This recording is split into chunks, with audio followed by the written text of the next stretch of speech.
ഒരുത്തം വന്ന് എന്റെ കുടുംബം നശിപ്പിച്ചിട്ടും പോയേക്കോ. ആരാ അത്? വിഷ്ണു. എവിടുത്തെ കാരണ വിഷ്ണു? തൃശ്ശൂരുള്ളതാണ്. ഇവനാണ് ആള്.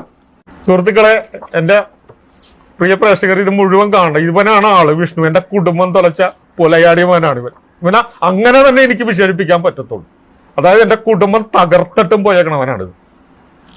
നമ്മൾ കുടുംബം പോറ്റാൻ വേണ്ടിയിട്ടാണ് ജോലിക്ക് പോണത് നമ്മള്. പക്ഷെ ചില പെണ്ണുങ്ങള് ദുർബലരാ. അവരെ മനസ്സിലാക്കുന്നില്ല. അവർക്ക് വേണ്ടിയിട്ടാണ് ജീവിക്കണം, അവരുടെ കുഞ്ഞുങ്ങൾക്ക് വേണ്ടിയിട്ടാണ് ജീവിക്കണത്. അവര് ഓടുകയാണ്. ഭർത്താക്കന്മാർക്ക് പലരും കുടുംബത്തിൽ നിന്ന്, പക്ഷെ അതൊന്നും മനസ്സിലാക്കുന്നില്ല പെണ്ണുങ്ങളിൽ നിന്ന്. അപ്പൊ സോഷ്യൽ മീഡിയയിലൂടെ വന്നിട്ട് ഒരു കോള് ചെയ്ത് ഫേസ്ബുക്കിലൂടെ പരിചയപ്പെട്ട് അവര് മോഹന വാഗ്ദാനങ്ങൾ നൽകും. അതിലും ചില ആൾക്കാർ വീണു പോകും. അങ്ങനെ ഒരുപാട് കേസുകൾ ഇങ്ങനെ നടക്കുന്നുണ്ട്. പക്ഷെ പലരും ഇത് പുറമെ പറയുന്നില്ലെന്ന് മാത്രമേ ഉള്ളൂ. ഇവളോട് ഇറങ്ങിച്ചെല്ലാം പറഞ്ഞിട്ട് ഇവള് പോയില്ല. പോവാണ്ടായി കഴിഞ്ഞപ്പോ കഴുത്തിന് കുത്തിപ്പിടിച്ച് അപ്പച്ചന്റെ മുറി വെച്ച് ഇവളെ മതിലിട്ടൊക്കെ ഇടിച്ച് ഇറങ്ങി വന്നില്ലെങ്കിൽ എന്റെ മോളെ കൊന്നുകളയോന്ന് പറഞ്ഞു.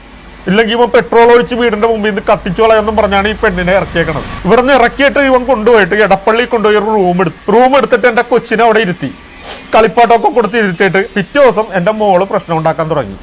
എനിക്ക് വീട്ടിൽ പോകണം, എനിക്ക് പപ്പനെ കാണണമെന്ന് പറഞ്ഞ് പ്രശ്നം ഉണ്ടാക്കിയപ്പോ ഇവൻ ഈ കൊച്ചിനെ ഒഴിവാക്കണം. അതിന് വേണ്ടിയിട്ട് കൊച്ചിനെ കൊണ്ടുവന്ന് കുമ്പളങ്ങി തന്നെ ഒരു ദ്വീപ് പോലത്തെ സ്ഥലത്ത് കൊണ്ടുവന്നിട്ട് എന്റെ മോളെ ഉപേക്ഷിച്ചിട്ട് പോവുകയും ചെയ്തത്. അവിടെ നിന്ന് നാട്ടുകാരാണ് എന്നെ കൊച്ചിനെ ഏൽപ്പിക്കണത്. ബിന്ദുവിനെ വട്ടം മൈസൂരുള്ള